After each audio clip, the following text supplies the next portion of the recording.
College के उस परीक्षा हॉल में उस दिन अजीब सा सन्नाटा पसरा हुआ था।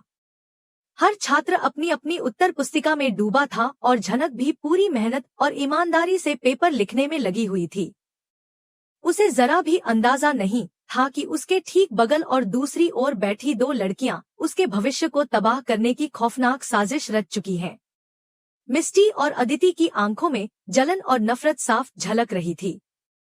मौका मिलते ही मिस्टी ने बड़ी चालाकी से झनक के ज्योमेट्री बॉक्स में उन फरेबी पर्चियों को डाल दिया जो झनक के करियर को हमेशा के लिए अंधेरे में धकेल सकती थी।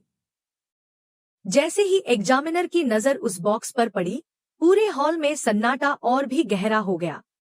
झनक के चेहरे का रंग उड़ गया और उसकी आंखों में बेगुनाही के आंसू भर आए। झनक बार बार यही कहती रही कि उसने कुछ नहीं किया है, वह हमेशा पढ़ाई में अव्वल रही है और उसे किसी शॉर्टकट की जरूरत नहीं। लेकिन कॉलेज प्रशासन ने उसकी एक भी बात नहीं सुनी और बिना पूरी जांच के उसे रेस्टिकेट करने की तैयारी शुरू कर दी। यह खबर जंगल की आग की तरह फैल गई। बोस हाउस में यह सुनते ही अर्शी और अदिति के चेहरे पर शैतानी मुस्कान तैर गई। अर्शी को लगा कि नूतन की बेटी को नीचा दिखाने का इससे बेहतर मौका शायद दोबारा नहीं मिलेगा। वहीं अनिरुद्ध सब कुछ देख और सुन रहा था। उसका दिल मानने को तैयार नहीं था कि झनक ऐसा कर सकती है, लेकिन अर्शी के दबाव और अदिति की झूठी गवाही के आगे वह खुद को बेबस महसूस कर रहा था। अदिति ने तो यहाँ तक कह दिया कि झनक शुरू से ही शॉर्टकट अपनाने वाली लड़की है। कहानी में असली मोड़ तब आया जब इस पूरे मामले की शिकायत सीधे शहर के कड़क और ईमानदार एसपी ऋषि तक पहुंची। ऋषि, जो झनक का पूर्व पति था और अब अदिति का शौहर, जब पूरी पुलिस फोर्स के साथ कॉलेज परिसर में दाखिल हुआ तो हर किसी की धड़कनें तेज हो गईं। ऋषि के सामने एक तरफ उसका फर्ज था और दूसरी तरफ वह अतीत जिसे वह चाहकर भी भूल नहीं पा रहा था। कमरे में कदम रखते ही उसने सबसे पहले झनक का ज्योमेट्री बॉक्स अपने कब्जे में लिया। उसने झनक की आंखों में डर नहीं, बल्कि इंसाफ की उम्मीद और अजीब सी शांति देखी। वहीं मिस्टी और अदिति की नजरें उससे मिलाने से बच रही थी। एक अनुभवी पुलिस अफसर होने के नाते ऋषि ने तुरंत भांप लिया कि यह कोई मामूली चीटिंग का मामला नहीं, बल्कि एक सुनियोजित साजिश है। उसने बिना किसी का पक्ष लिए उन पर्चियों को सील करवाया और आदेश दिया कि उन्हें तुरंत स्टेट फॉरेंसिक लैब भेजा जाए। यह फैसला अर्शी और अदिति के लिए किसी बड़े झटके से कम नहीं था। उन्हें लगा था कि पुलिस आएगी, झनक को बेइज्जत करेगी और मामला यहीं खत्म हो जाएगा, लेकिन ऋषि ने जांच की दिशा ही बदल दी। घर पहुंचते ही अर्शी ने हंगामा खड़ा कर दिया। उसने अनिरुद्ध को भड़काते हुए कहा कि ऋषि सरकारी मशीनरी का गलत इस्तेमाल कर रहा है और अपनी एक्स वाइफ को बचाने की कोशिश कर रहा है। लेकिन अनिरुद्ध के मन में एक उम्मीद जाग चुकी थी कि शायद अब सच सामने आएगा। कॉलेज के अंदर मिस्टी की हालत खराब होती जा रही थी। उसे पता था कि फॉरेंसिक जांच का मतलब है उसकी हैंडराइटिंग पकड़ी जाएगी। उसने घबराकर अदिति को फोन किया, लेकिन अदिति ने उसे चुप रहने की हिदायत दी। उसे पूरा भरोसा था कि ऋषि कभी अपनी ही पत्नी के खिलाफ नहीं जाएगा, लेकिन ऋषि का दिमाग कुछ और ही खेल खेल रहा था। उसने कॉलेज के पुराने रिकॉर्ड्स निकलवाए और झनक की पुरानी उत्तर पुस्तिकाओं का मिलान उन पर्चियों से करवाया। जैसे जैसे फॉरेंसिक रिपोर्ट का वक्त नजदीक आता गया, एक एक कर सबके नकाब उतरने लगे। ऋषि ने अपनी टीम को सादे कपड़ों में कॉलेज के आसपास तैनात कर दिया ताकि कोई भी सबूत मिटाने की कोशिश न कर सके। रात के अंधेरे में जब मिस्टी ने प्रिंसिपल के केबिन में घुसकर रिकॉर्ड से छेड़छाड़ करने की कोशिश की, तो उसे अंदाजा नहीं था कि ऋषि की नजरें उस पर टिकी हुई हैं। इस पूरे समय झनक खुद को बिल्कुल अकेला महसूस कर रही थी, लेकिन उसे अपनी मां नूतन की सीख याद थी कि सच को कभी हराया नहीं जा सकता। अनिरुद्ध उससे मिलने की कोशिश करता रहा, लेकिन अर्शी के पहरे ने उसे रोक दिया। बोस परिवार अब दो गुटों में बंट चुका था। एक तरफ नफरत और साजिश थी, तो दूसरी तरफ इंसाफ की तलाश में खड़ी ऋषि की वर्दी। अगली सुबह जब फॉरेंसिक विभाग की सील बंद रिपोर्ट ऋषि के टेबल पर पहुंची, तो उसकी आंखों में एक अलग ही चमक थी। उसने तुरंत इमरजेंसी मीटिंग बुलाई, जिसमें अनिरुद्ध, अर्शी, अदिति और झनक को कॉलेज बुलाया गया। हॉल का माहौल इतना तनावपूर्ण था कि सांसों की आवाज तक सुनाई दे रही थी। ऋषि ने रिपोर्ट पढ़ते हुए साफ किया कि पर्चियों की स्याही, कागज और लिखावट झनक की किसी भी स्टेशनरी से मेल नहीं खाती। उसने आगे बताया कि लिखावट किसी ऐसे इंसान की है जिसने जानबूझकर उसे बदलने की कोशिश की थी। जैसे ही ऋषि ने फाइल का अगला पन्ना पलटा और मिस्टी की तरफ इशारा किया, पूरा हॉल सन्न रह गया। फॉरेंसिक एक्सपर्ट्स ने साबित कर दिया था कि सारी पर्चियां मिस्टी ने ही लिखी थी। झनक की आंखों से राहत के आंसू बह निकले और अनिरुद्ध का सिर गर्व से ऊंचा हो गया। लेकिन असली धमाका तब हुआ जब रिपोर्ट में यह खुलासा हुआ कि मिस्टी को यह सब करने के निर्देश किसी और ने दिए थे। अदिति का नाम सामने आते ही हॉल में जैसे समय थम गया। ऋषि ने रिपोर्ट मेज पर पटकी और अदिति से पूछा कि क्या उसे कानून का कोई डर नहीं था। अदिति ने खुद को बचाने की नाकाम कोशिश की और सारा इल्जाम मिस्टी पर डाल दिया। लेकिन पुलिस की गिरफ्त में आते ही मिस्टी टूट गई और उसने रोते हुए कबूल कर लिया कि अदिति ने ही उसे उकसाया था और पैसे का लालच दिया था। यह सुनकर अनिरुद्ध के पैरों तले जमीन खिसक गई।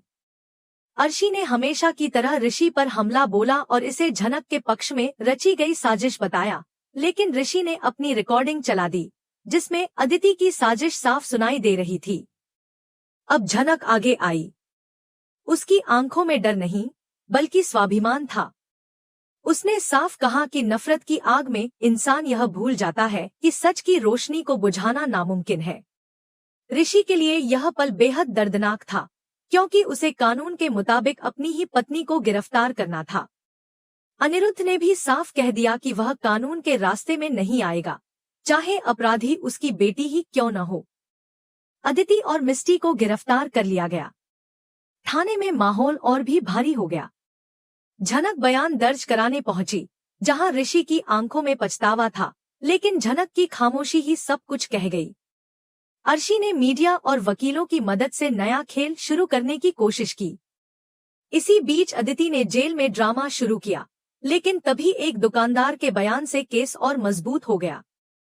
सबको हैरान करते हुए झनक ने केस वापस लेने का फैसला किया, ताकि अदिति को सहानुभूति का मौका न मिले।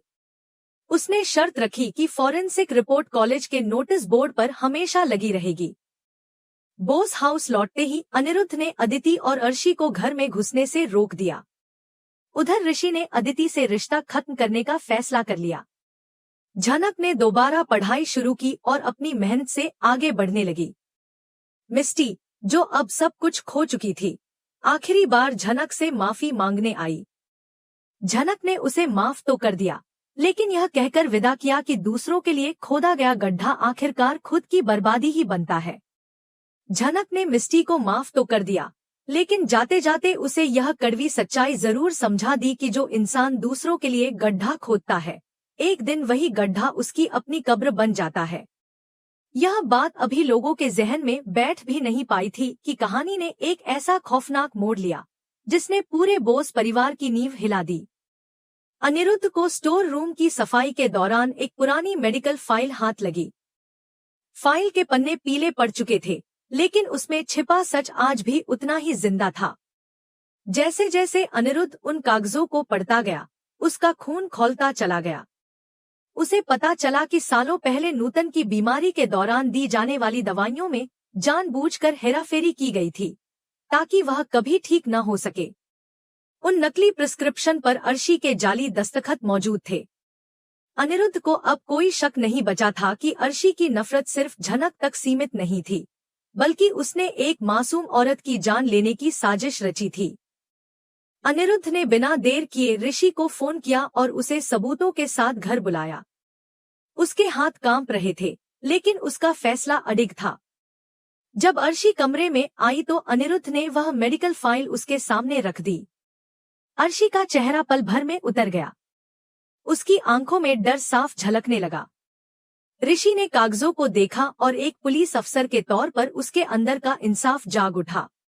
उसने वही फैसला ले लिया कि इस बार कोई रिश्ता, कोई दबाव, कोई लिहाज आड़े नहीं आएगा। अर्शी को उसी वक्त हिरासत में लेने का आदेश दे दिया गया। बोस हाउस में हड़कंप मच गया। अदिति, जो अब तक अपनी रिहाई को जीत समझ रही थी, अपनी मां को पुलिस के घेरे में देखकर बदहवास हो गई। अर्शी ने खुद को बचाने के लिए चीख पुकार शुरू कर दी। उसने अनिरुद्ध पर आरोप लगाए और यहाँ तक कह दिया कि उसने नूतन को जानबूझकर रास्ते से हटाया। लेकिन उसकी यह बौखलाहट ही उसकी सबसे बड़ी गलती बन गई, क्योंकि उसके कबूलनामे सीसीटीवी कैमरों और ऋषि के बॉडी कैमरे में रिकॉर्ड हो चुके थे। झनक यह सब सुनकर स्तब्ध रह गई। अब तक वह अपनी मां की मौत को एक हादसा मानती आई थी, लेकिन आज उसे सच्चाई का सामना करना पड़ा था। उसकी आंखों में आंसू नहीं थे, बल्कि एक ठंडा, सख्त संकल्प था। उसने साफ शब्दों में कहा कि इस बार कोई रियायत नहीं दी जानी चाहिए, क्योंकि यह सिर्फ धोखे का नहीं, बल्कि हत्या का मामला है।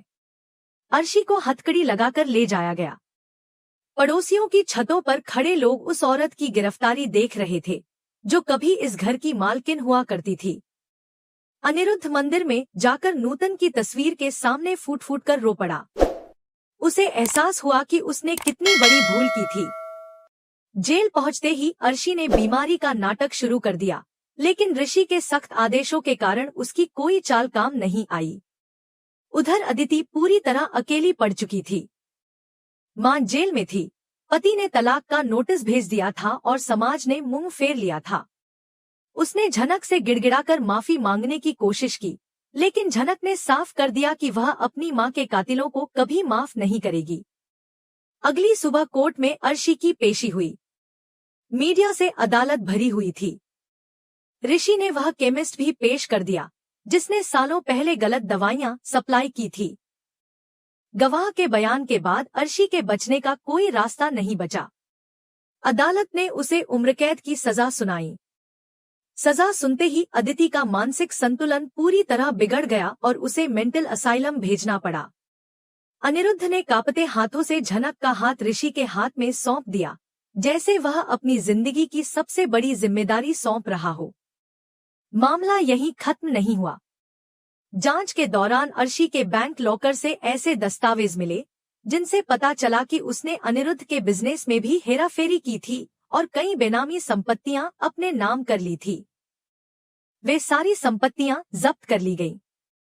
अर्शी अब जेल में पूरी तरह अकेली थी। उसकी बेटी मानसिक अस्पताल में थी और बाहर उसका नाम नफरत की मिसाल बन चुका था।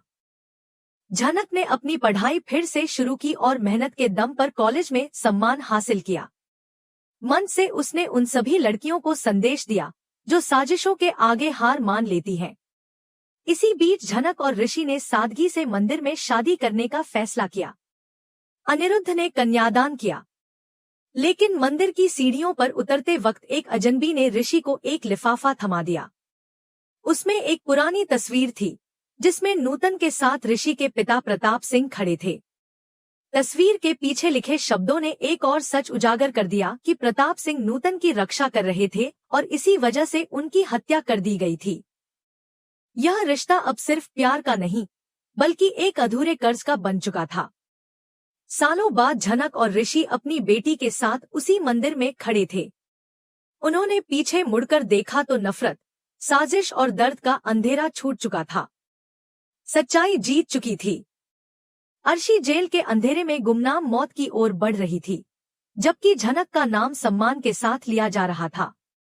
नूतन की तस्वीर पर रखे फूल इस बात की गवाही दे रहे थे कि उसकी बेटी ने हर जुल्म का जवाब अपने स्वाभिमान से दिया था। इस तरह झनक की कहानी न्याय, प्रेम और सच्चाई की जीत के साथ अपने अंजाम तक पहुंची।